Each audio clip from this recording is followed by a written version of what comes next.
But as always, Doc, I'm going to follow off of your lead.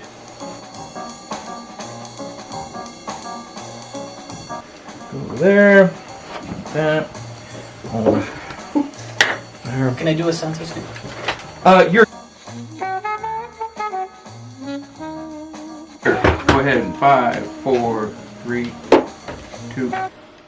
Good morning, everybody. I'm here with Dr. E. Michael Jones once again in March. Dr. Jones, how are you? How have you been? Good. Good to see you again. We're all excited about the interview news with Candace, and I know it's available, so I'm going to get on that. Today, what I'd like to do is start out with some books that I have here, Dr. Jones, that I'm bringing it up because of the language that is involved. Here I have one that's called Affective Neuroscience, right? The Foundations of Human and Animal Emotions by Jaak Panksepp. And it's interesting, right? This has to do with your book, Logos Rising.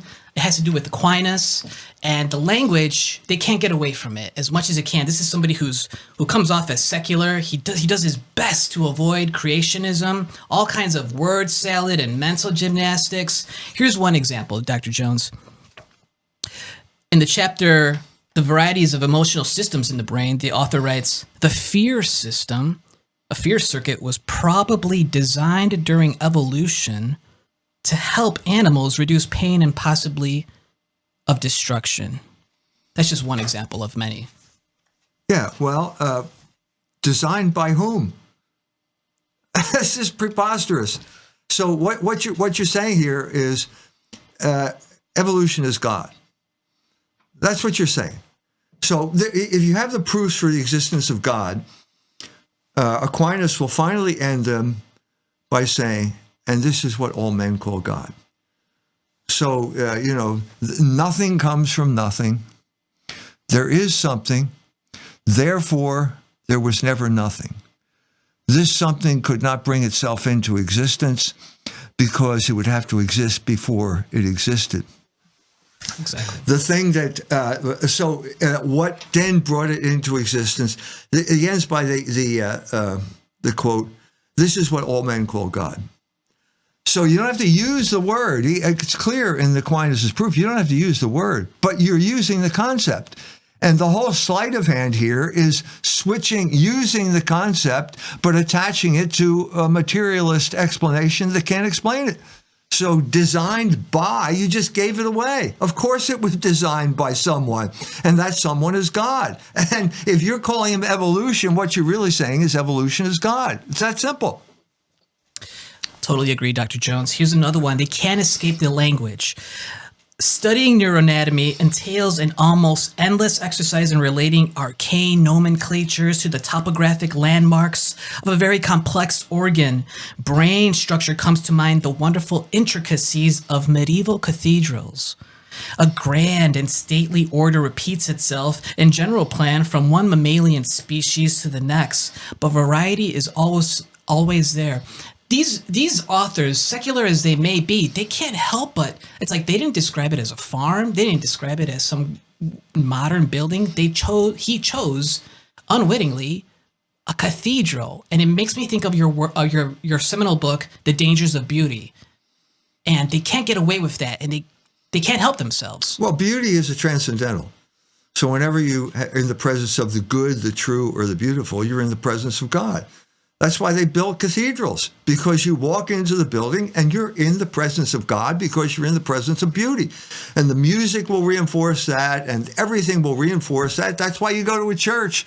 That's why it's not a good idea to go to a storefront, because you're putting the idea that, this used to be a grocery store and now I'm calling it a church. You can't trick the human mind. Now, of course, this guy cannot distinguish between the brain and the mind. The brain is a muscle. It's an organ. It's a piece of meat. Your brain doesn't think. Your brain is the necessary condition for thinking, but it doesn't think any more than your bicep thinks. Okay? Your mind thinks, and your mind is independent of your brain. It's not completely independent. I'm not a Cartesian here or a Platonist. Plato said the mind was in the body the way a pilot is in a ship. No, it's not like that. It's not like that. When someone bumps your car, you don't say ouch. You may be annoyed, but you don't say ouch when someone bumps his fender against your fender. So it's not that complete disconnect. There is obviously a relationship. If you have a toothache, you can't really think properly. All you can think about is the pain in that's your body. So it's not ultimately disconnected. You're not an angel inside of a machine, which is what Plato thought you were. You're a composite where one is part of it's so intimately connected that when you have a toothache, you can't think. So this is the fundamental problem with these people. It's also, as you pointed out, the fundamental problem with thinkers or atheists like Christopher Hitchens. It's always sleight of hand. Always sleight of hand. It's exactly the sleight of hand with race. In other words, you use an equivocal term and suddenly you're moving the shell around. Oh, the P's not under there. You thought it was under there. And so they're saying the same thing. So he goes on, Hitchens goes on, sophisticated computer models tell us that, well, bullshit. I mean, you're not, you're bullshitting us when you start off with sophisticated computer models. And then he goes to light-sensitive cells evolved into the eye. Well, let's go back here. Those light-sensitive cells could either see or they could not see. If they cannot see, they cannot evolve into an eye because it's natural selection, right? So there's no natural selection if you can't see. You can't get that fly or that alligator, whatever it is, because you can't see it. If it's light sensitive, then the other question is, well, if they can see, then it's an eye. It's already there. So this is the sleight of hand that this great genius, Christopher Hitchens, is hoping that we'll never see. And then the same strategy is in the other guy. Who's the... Who? Dennett? No, who's the other one after Dawkins? Yeah, Dawkins. So he's a biologist, okay? And he comes up with this thing called Mount Improbable, and he can't get up one side, but you can get up gradual steps. Sure, it's easy to get up gradual steps. The only problem is the gradual step that you have to come through is from nothing to something, and you can't get there. Because Parmenides was right. That which exists cannot bring forth that which that which does not exist can not bring forth existence. That which exists cannot come from that which does not exist. Can't do it. So you got this sleight of hand, and you're saying. So he says, well, it's gradual. It's gradual. The whole key to Darwinism, it's so gradual that we can't notice it. And then he says, half a wing is better than no wing at all. Wait a minute. You just said it was a wing. Wait a minute. The whole point of it is, how do you get to a wing? Half a wing is a wing. It's the same thing with light-sensitive cells. If you can see, it's already an eye. So this is all the type of sleight of hand. I mean, I can't imagine a guy writing a book this long on a mistake like this, going on and on and on down one blind alley, which is basically your brain and your mind are two different things. Now, the fundamental, as you're getting into this, the fundamental characteristic of the mind is speech. It's logos. Logos, the first manifestation of logos is speech. We're the only people that can speak. The only beings that can speak. I mean, ducks can quack and dogs can bark, but they don't speak. And they don't say, so if a dog shows up, the dog, you can tell the geese, they're saying it's dangerous. There's a dangerous honk and there's a little, there's different sounds. But they can't say, well, yesterday there was no dog. Well, they don't have a yesterday. They don't have this type of rationality. And this is our fundamental characteristic. And you can't reduce it to biology because 95% of our DNA is shared with monkeys. So therefore, no, we're not. And then you get to the whole problem here of language. okay, which is the fundamental issue. Language cannot evolve because there was one human being and then there was another human being. And let's call them Adam and Eve. And they were fully human, which means they could talk to each other. So Adam would say, Eve, good to see you. And Eve would say, Adam, good to see you too. How did they do that? If it wasn't informed in them, this capacity from language from the very beginning. What are the possibilities of Eve evolving for about 100,000 years and Adam evolving for another person for 100,000 years and developing, and it's the same language. What a coincidence. This is totally preposterous. It's preposterous, and I don't know why people are still talking this way.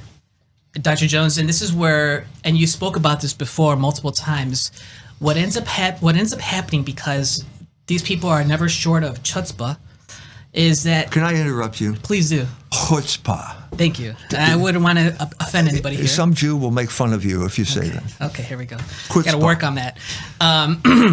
As I was saying, is that, so it ends up going to, despite the vain attempt to force it, to deform language, to make it work, fit that, or as you like to say, square that round circle, right? It ends up coming out in absurdity, the reductio ad absurdum, what you're talking about. And I like to bring up the work of Tom Wolfe, because I like to also take this one to reinforce what one of your biggest messages lately. Stop scrolling, start reading. And I can't agree more. And I think you're going to enjoy this. And this is, of course, where we're talking about, this is in his book, The Kingdom of Speech by Tom Wolfe. And he says, language, said Darwin, originated with the songs birds sang during mating season. Man began imitating the birds a cappella.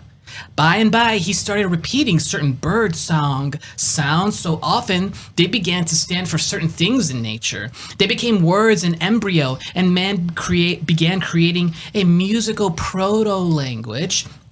But mating songs are sung by male birds only. What about human females? No problem. The females started mimicking the males, although in a higher register, and the proto-language became far more pleasing. In no time, the females were talking circles around the males. Female proto-language said, Darwin persists to this day in the form of mothers cooing to their babies. The sounds have no dictionary meaning at all, yet they all signal love, protection, coziness, and mealtime. Anyway, that was how the birds gave man his words. Well, that's obviously a joke. This is obviously, he's making fun of the whole idea because it's not language. The fundamental characteristic of language is you make a sound and it has meaning. So sound and meaning go together. You can't have one without the other. And you can't you can't evolve that. You can't evolve a language because a language, you need that. Let's say just from their point of view, from a natural selection point of view, you're involved in a struggle with nature, aren't you? First of all, where you're other human beings, you have to communicate with those human beings, okay? How do you do that if the language isn't there from the inception? From inception. Right. The guy who mentioned this was Cardinal Ratzinger, and then Pope Benedict, who became Pope Benedict XVI. It had to be there from the beginning. It had to be created. You cannot get around the idea of creation, which means from nothing to something. Okay? Creation, the scholastic said, creation is not change. Change is from one state to another. This is from no state to something, and only God can do that. Only God can overcome that barrier. You wrote it yourself, creatio non est cambio. Right. That's it. Dr. Jones, too, and I'm also glad you brought up George Ratzinger as well. I'm almost done with the Holocaust narrative. I think I got less than 50 pages left. Good. Book review soon for everybody. And I want to tell you that I never knew all this stuff. And it's like, I think for a lot of Catholics, especially if you don't know this stuff, you just don't know. And I'm going to be honest with you. before I started talking to you and started reading your books, I had no idea about Vatican II. I had no idea Nostra Aetate, and I had no idea of these implications and serious consequences and the debilitating effects it's had on the Catholic Church. But this is all thanks to you, and you have to find it. And a lot of people just don't know, and they just don't care. But you want to know what they do care about? They care about the house. They care about their house. They care about their car. They care about, and understandably so, their family. They want to say they believe in God, but that's where the buck ends. It's just like, just to a point. When it comes to action and really diving in, and I get it, it's hard. I'm not saying that this is an easy thing. I get it. But this is just, I pick up some of the mentality with some of my friends and some of the vibe I pick up. I don't know if you have anything to say about that. Well, first of all, the real crisis is in Germany right now, because what you're talking about is the history that no German has. They don't have a clear history of what happened to them after World War II. And we're now reaching the point where that age is coming to an end. I keep talking now about the three republics of America. The First Republic, 1791 to 1861, the Civil War. Second Republic, 1865 to 1945, end with World War II. And now we're at the end of the Third Republic, which began in 1945. The foundational myth of the Third Republic is World War II in general, the Holocaust narrative in particular. Okay, that was basically created by the American psychological warfare operation to distract everyone's attention from American war crimes, which were rife at this period of time. From the Rheinwiesenlager of Eisenhower just putting German prisoners of war, refugees and declared prisoners of war, putting behind a fence on the meadows. I was in Germany. I lived in Germany on the Rhine. The floodplain is right there. They have cows grazing on it. We visited English friends in Rheinberg, and there was a camp there, and you're not allowed to dig into that camp because there are bodies, bones, and everything there. There's evidence of what happened to those people. No one knew it. No one was talking to me about that. It was 20 years after I left Germany in the 1990s when the Canadian Bach wrote this book about the Rheinwiesenlager. It took that long for that story to come out. And it was immediately jumped on by the German, thought police who said, no, it wasn't 1 million people that died. It was only blah, blah, blah. That's not the issue. There were people who died because Eisenhower starved them to death. And that was a war crime that necessitated a distraction. And the distraction was the Holocaust. And you talking about the details of how that came about, it's all in that book. Now, that's the history that is lacking in Germany, and that nation has been crippled by social engineering. There's no German word for social engineering. This is interesting. What are we going to say? Vergangenheitsbewältigung? That means mastering the past? No, that's not quite it. That's not quite it, because there's no German word because they don't want to talk about it. So now we're in a crisis. And the crisis began when J.D. Vance showed up in Munich. And he gave a speech in which he said, basically, there's a new sheriff in town. And we're not going to engage in censorship, and we're not going to have firewalls, and we're not going to overturn elections if we don't like to. Well, they were appalled.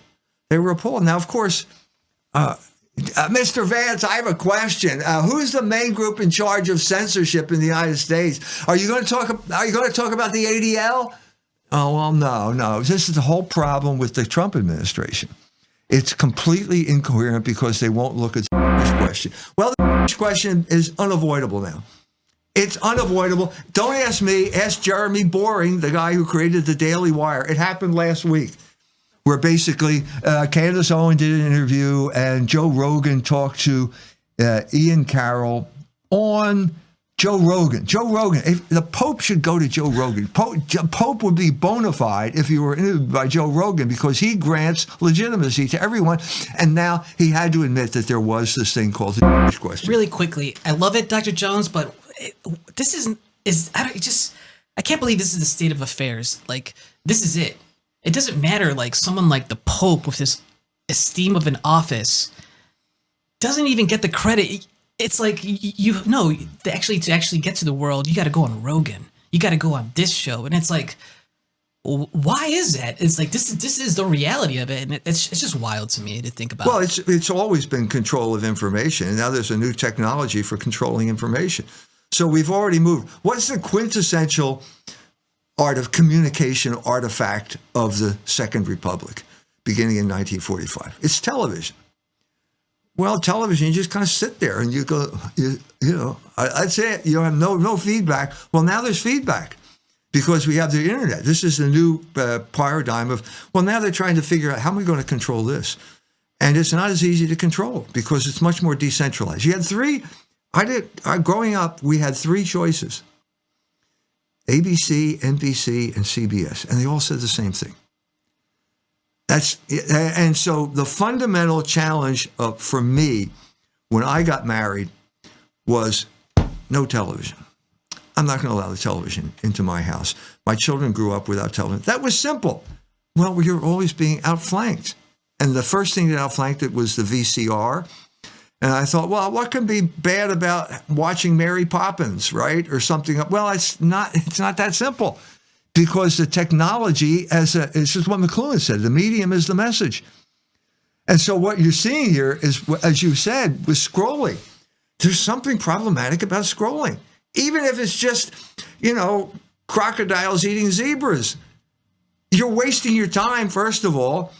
Secondly, you're becoming constantly distracted. You're developing a habit whereby you never digest anything. You get a concept. When you're reading a book, some guy who's got an idea and he's going to state the premise and he's going to follow that damn thing all the way to the end. Now, maybe he'll fail and whatever it is, but that's the premise of a book. What's the premise of scrolling?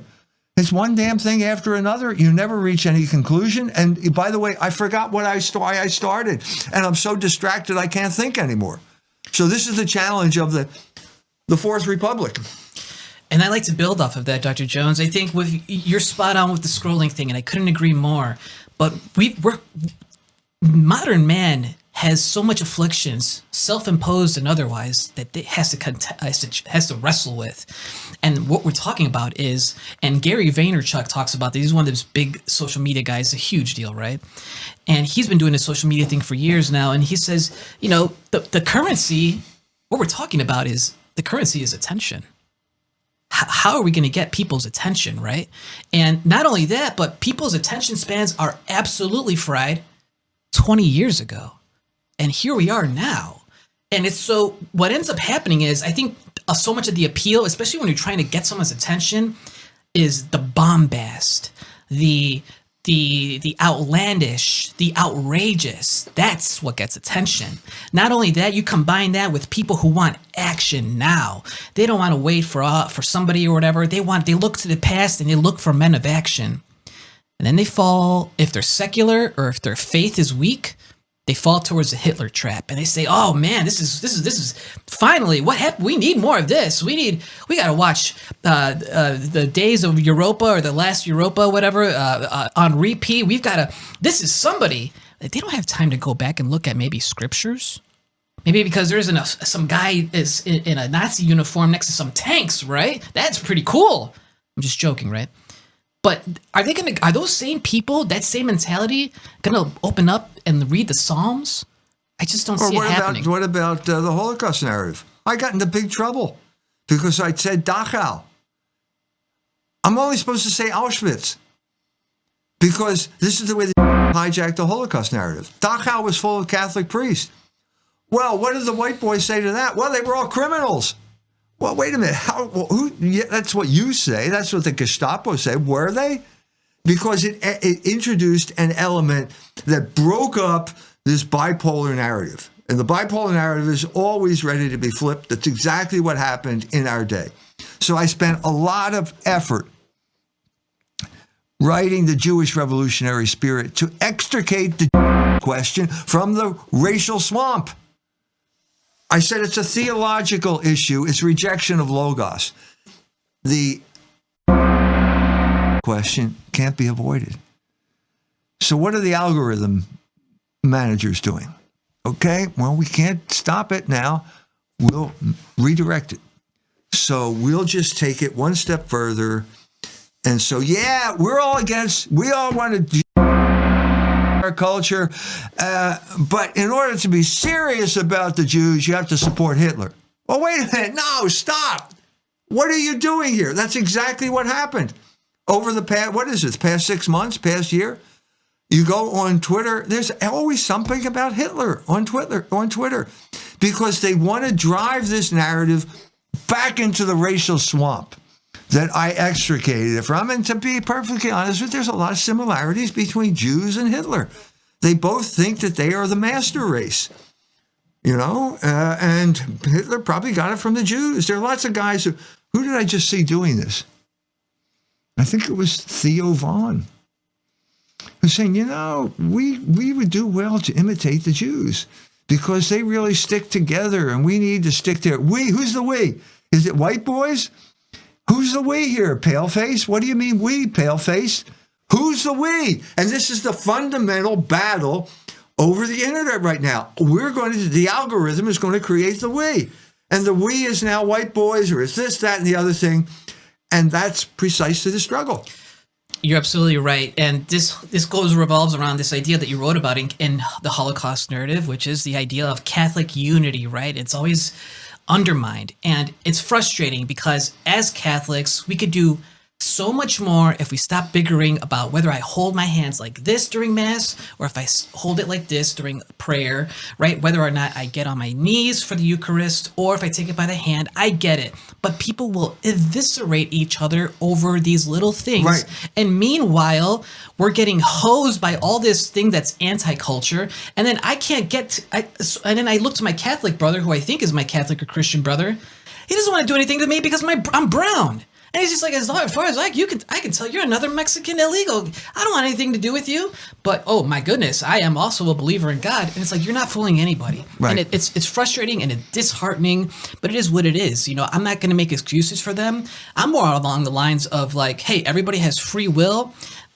Save yourself. Like, if you want to go around and say you're a white nationalist, you want to go bring back this race war stuff, that's all on you. I want nothing to do with you, or just ignore you. But at the people who are advocating for the Catholic voice, I'm always going to support instead. Right. So once again, let's subvert Catholic unity. So what's the latest issue of Culture Wars? The rise of white Catholicism. What is this? This is preposterous. But this is the type of way that the algorithm managers get in and they run to the head of the parade. Fundamental experience I had. When I was 1970, the United States invades Cambodia, and there's a big protest. This is the year I graduated from college. A lot of graduations were canceled. I'm in a big protest march in Philadelphia, and we're marching through Fairmount Park to get down to the center of town. And then suddenly, these guys jump out of the bushes, and they run to the front of the parade, and they're all carrying Viet Cong flags. And I thought, well, wait a minute. Suddenly we're marching behind the Viet Cong. This is not what I set out to do. I knew these guys. They lived across the hall from me in the kind of hippie apartment building that we lived in. They were all communists. They were all part of the Venceremos Brigade. They all went to Cuba. And this is how you take over a movement. You run to the front of the parade. How do you run to the front of the parade? Well, it's now on the internet. And you say, can't stop this parade from going downtown, but I can run to the front of it and I can take over the meaning of the parade. That's exactly what's happening now. Okay, we've got this movement. We understand now we have to deal with the question. We have to deal with it. There is no way around it. It's becoming a consensus on the internet.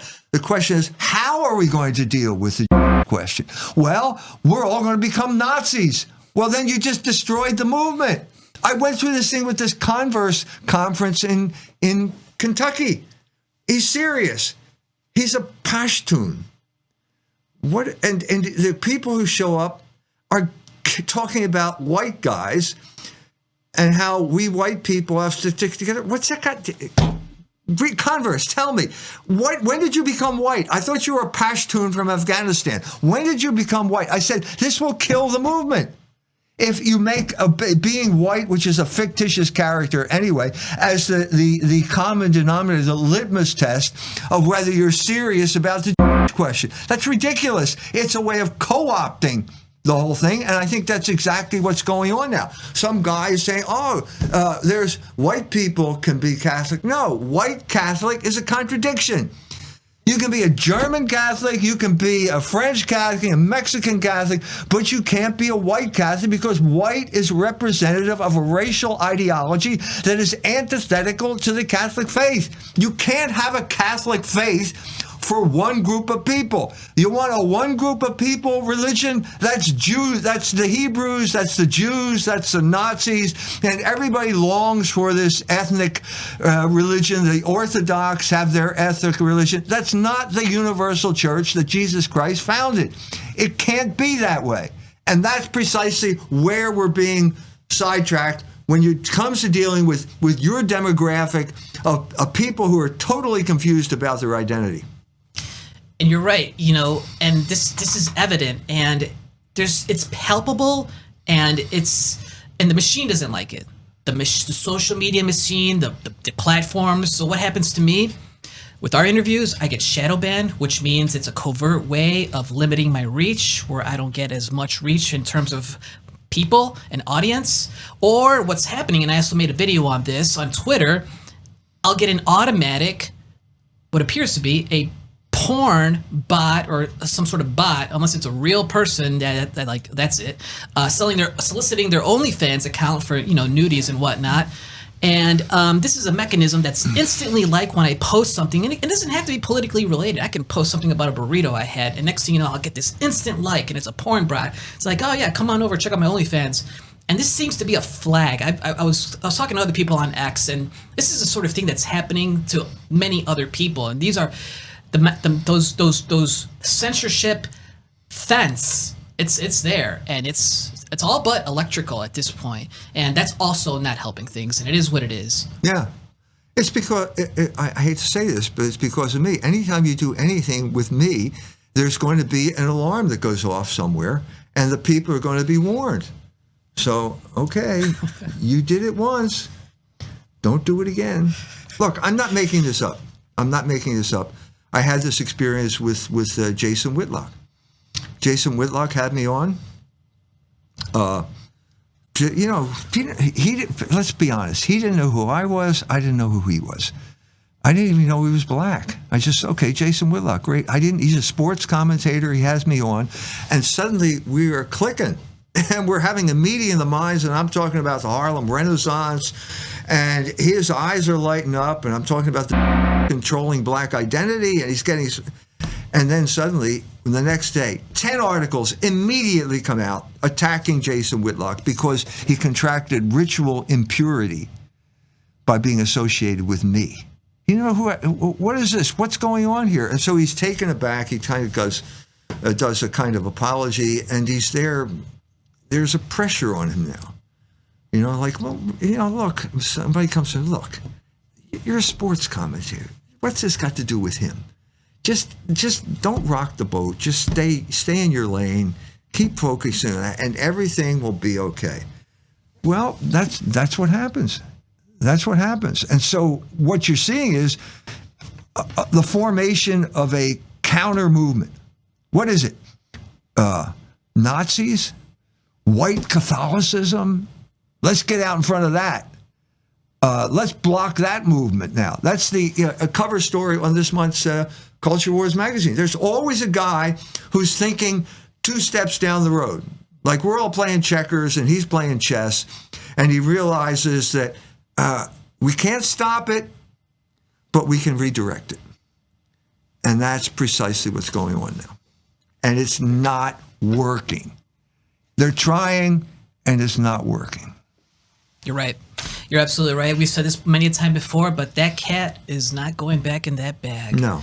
And Dr. Jones, also want to reconnect with the Holocaust narrative because I couldn't agree more towards like I said, I'm about 50 pages left from reading that book and finally finishing it. the power behind when you were writing about what St. Peter said. And this has to do with what George Ratzinger said. And Now, wait a minute. yes, Do you mean Joseph Ratzinger or Georg Ratzinger? I thought it was George Ratzinger. Georg is the brother of Joseph, and he's the great uncle of Joseph. But if you're talking about the Pope, it's Joseph.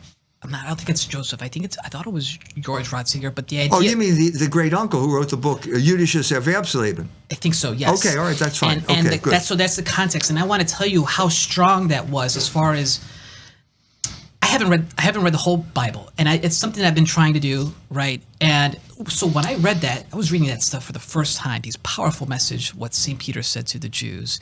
And this is the kind of stuff that people need these days. I don't know if they know. Lord knows plenty of people know, but as far as a lot of people that are just exploring the faith or coming out of the darkness, they may not know about that. So it's just, you're right. And I want to keep building that message of read more, and take it easy with the scrolling and talk about it. Talk about the faith. Talk about these things with your friends. Talk about it with your family. I mean, who knows? Maybe something good will come out of it. Something good will come out of it. I mean, I brought this up in the context of Lent, and Lent is doing penance, and penance means depriving yourself of something that you, in a sense, have the right to have, like food. We all have the right to eat food. It's a good thing, but you have to deprive yourself of it. Well, I'm saying the crucial issue facing our age is the internet and the internet's control of your mind. And I think that the church, God knew the internet was going to come into existence, and God created the church because the church can deal with every challenge that humanity is going to face until the end of time, because that's what the church is. And so let's apply Lent to the internet. And I'm saying scrolling it's not porn, but it leads to porn. Everything leads to porn on the internet, especially if it's X. This is one of the fundamental issues of X. It's full of pornography. But let's just take it as itself. It's a distraction. You're constantly distracted. And that is in the interest of the ruling class, because you cannot form the proper categories if you're constantly distracted. And this is the fun. And so we have to limit. And I think we will find immediate benefits from stopping scrolling. I think that the benefits are going to be immediate, an immediate sense of purpose, a renewed sense of purpose that I'm in charge now. I'm in charge of my own destiny. I'm not a function of an algorithm. That's a huge liberation that can be achieved during this Lent if you stop scrolling. I agree. And I'm glad you brought up Lent. And I want to bring up really quickly at my Ash Wednesday Mass. It was so powerful. The priest, he made a point to talk about the Catholic Church and the division. And he called the division, the things that are these elements of division that are evil. That's his words, right? And he made sure to include racism. So this goes back to the idea of what you mentioned before, that race ideology is incompatible with Catholicism. You have the priest, I'm telling you, he's calling this stuff evil. So you cannot call yourself Catholic or Christian when you're engaging in that kind of division. But I get it, I don't think a lot of people are who they say they are. And I know on X, you also have LLMs, large language models of, I think that's the acronym, of AI. You have bots talking to other bots. And it makes it look like real conversations are happening. But what gives them away is they'll parrot each other in the same thing, and they'll be almost the same name as far as their account goes. So and there's no picture, or even a picture of some anime figure or whatever. Those you can't even tell if they're people or not anyway. And so what ends up happening is you also have this dynamic where you think you're seeing reality, but it's a constructed micro reality within X, because you start seeing, all these people are supporting Trump and these spell words. I don't even want to say this word that begins with an MAGA, because we all know that it's some satanic rank and hierarchy in a Church of Satan. So I won't even utter the word. But you also have, this is what's also happening, is people think that this is all real, and now you can't even tell. That's exactly the danger. I mean, Andrew Torba just wrote a book He's the guy who started Gab. And the book is great at the beginning because he has an acute analysis of the dangers of a technology. Now, he's trying to say we're not Luddites, we don't reject technology. But to think that technology is neutral, I think that's naive. And I think he understands that. And he understands how we are being manipulated by this kind of technology. The radio, when the attempt on Hitler's life failed, in the Wolfschanze, what did he do? He got on the radio and he completely broke up the thing because Hitler is still alive. I heard him on the radio. That shows you how powerful that medium was at that point. Pius XII would get on the radio. Huey Long would get on the radio. This was a powerful medium. It was succeeded by television, which was in many ways even more powerful, and it just mesmerized, but it was easy to deal with. And in a sense, it didn't have a whole lot of power. I remember I didn't watch television. We didn't have one until I was, I think, 7 years old. Maybe that's the reason, but I didn't even watch it. It was just so stupid. The hypnotizing nature, I think, is what's something that's so crippling. I mean, I don't think there's a better word to describe it. You're under hypnosis, and it's like sometimes it's like, I don't know, if you're so addicted, some people can't even stop. It's like they know they got stuff to do, and it's just like. So the guy who did it was the guy who wrote Mort Durbin, whose name J.F. Powers, I believe. So this is about a parish in Minnesota, and one of the things is they bring a television into the rectory, and suddenly it disrupts everything, and suddenly. No, it was so subtle that hardly anybody noticed it, but it had a disrupting effect on the transmission of the faith. It's like you're suddenly staring at this thing, and you don't have this experience anymore. But the test pattern shows up, and that means at the end of the day, and I just wasted an entire day looking at television. It's like the reason you never have windows in a casino, because you never want the sun to come up because, oh shit, I spent all night here and I wasted all this money. So you'll never have a window in a casino. This is the type of subtle manipulation. And did the church succeed in dealing with television? I don't know.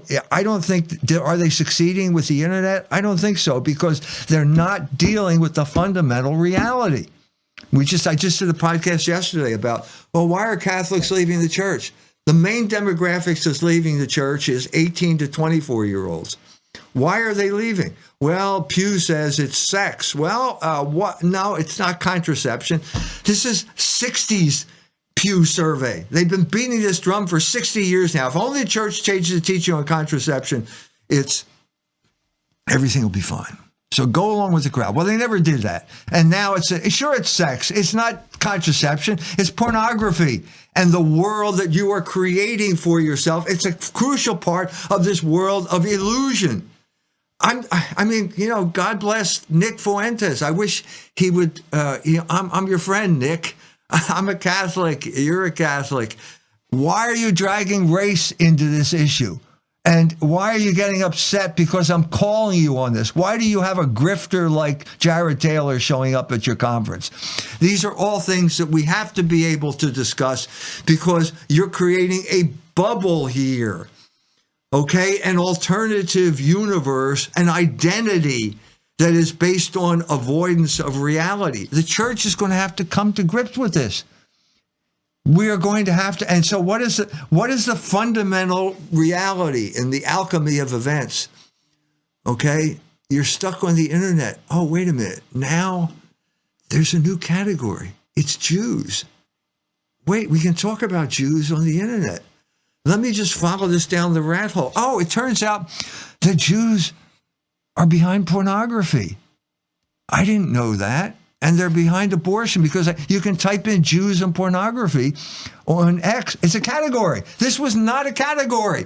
I created this category 25 years ago. I got canceled from a speech I was supposed to give where they're going to pay me a lot of money because I said Jews were involved in pornography, because no one was allowed to say that back then. I'm the one who said it. Okay, now other people said it. Luke Ford said it. He's off in his own little world. But now it's an accepted category. So now we have reached a point where They know this. I'm addicted to pornography. Jews are behind pornography. I don't like the Jews. This is the Jewish question. What is the church saying about the Jews? Well, they're our elder brothers. Well, wait a minute. Why are our elder brothers trying to destroy us? This is the incoherence of the Catholic Church right now. Pornography is bad. Abortion is bad. Jews are good. And one that does not align with Jewish tradition. The current decision that has been made by SCOTUS that puts the decision of medical procedures in the hands of the government as opposed to in the hands of medical providers and patients is a violation of my religious freedoms. Well, wait a minute. The Jews are behind abortion and pornography. When are you going to get this message straight? And I'm saying your generation looks at this thing and says, you're not credible unless you're willing to address the Jewish question. This is what we found just this week. Jeremy Boring's upset because he created the Daily Wire and Ben Shapiro to completely avoid this issue. Pretend this doesn't exist. We're all conservatives. It doesn't matter. Ben Shapiro blew that up when Gaza happened. He became a flaming supporter of genocide, and that's not conservative. So now, wait a minute. We can't put this toothpaste back in the tube now. We got to go forward.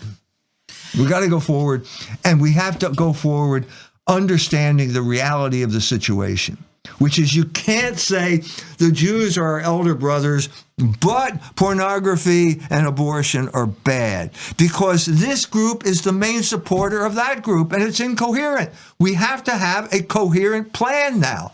Exactly.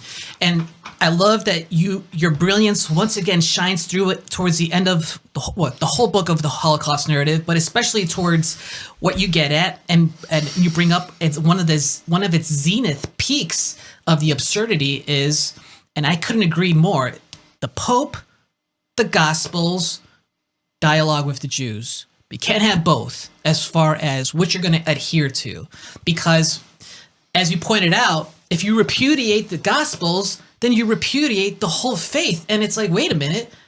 So you can't have one with, it's either no, what Jesus Christ said and what was written in the Gospels is true, or it's not. And our faith is in vain. And this is where it's been bubbling up to finally. And it's to that extreme. It's called Dual Covenant Theology. And I'm so thankful that you bring that up in those stark terms, because people need to know. So the other aspect is Dual Covenant Theology is the regnant heresy at the USCCB. This guy, Father Massa, said this to Bob Sungenis. No one believes in supersessionism anymore, which we are the new Israel. Everyone believes. What does Dual Covenant Theology mean? Well, we can get to heaven if we follow the teachings of Jesus Christ, but Jews can get to heaven too if they kill Jesus Christ. Bishop Barron said this. Bishop Barron said that Catholicism is the preferential way. No, it's the only way. It's the only, Jesus Christ is the only way. He's the way, the truth, and the life. And so what did St. Peter say when he, full of zeal now, because of Pentecost and the Holy Spirit, he walks into Jerusalem and says, you killed Christ. How's that for an opening line? How's that for Catholic Jewish dialogue? Next time you have that meeting, walk in and point to the rabbi and say, you killed Christ. See how far that gets you. But this is St. Peter. And what happened? The Jews were cut to the heart. And then they said, what must we do to be saved? And he said, you have to be baptized. You're just like everybody else now. You don't have any preferential DNA. You got to do it the same way everyone else did. You could be saved, but you have to give up your racial ideology. And that's the whole point, because this is for everyone now. It's not, there are no chosen people anymore. Couldn't agree more, Doc. And you ended it so eloquently and succinctly and exactly. You just nipped it up nice and cleanly. Dr. Jones, switching gears a little bit. I recently I understand you didn't watch Good Times. I picked up this book. Jimmy Walker, he's a character. He's famous for saying dynamite in this 70s show about this black family.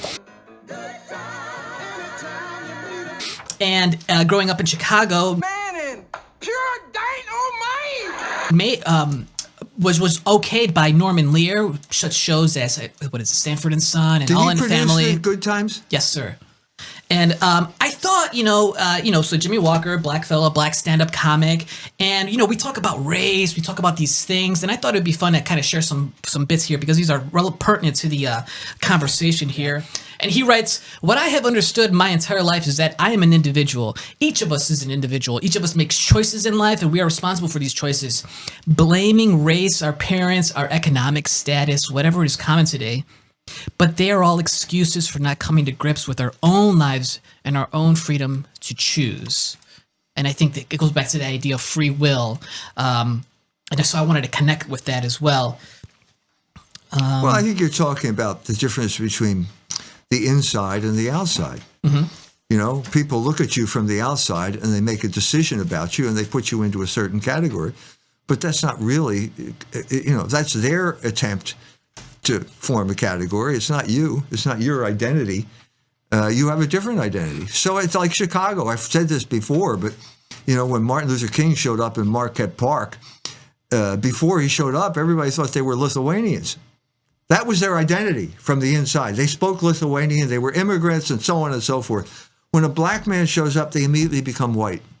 And this is an identity that was imposed on them for political purposes. Guess what? It was there. If you're white, we're going to drive you out of the neighborhood.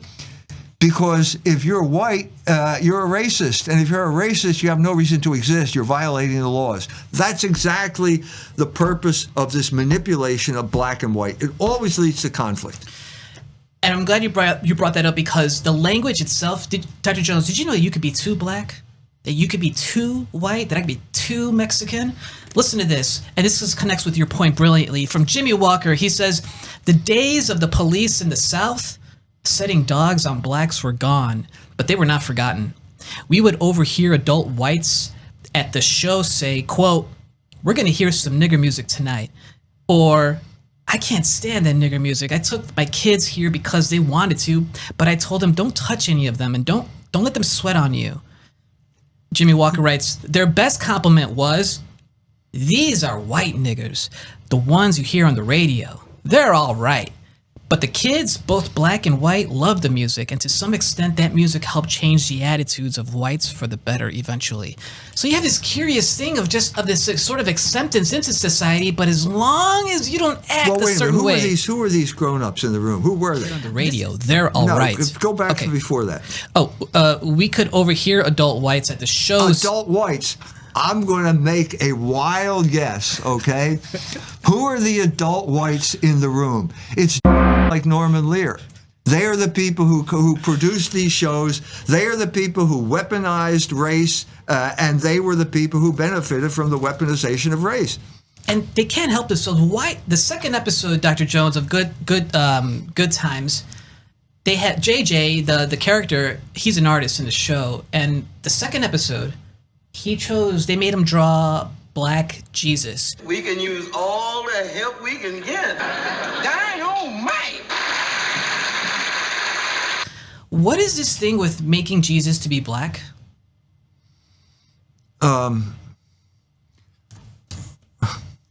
It's an attempt to counter the idea that Christianity is the white man's religion, which was promoted by people like Malcolm X and the radical wing of the black civil rights movement during that time.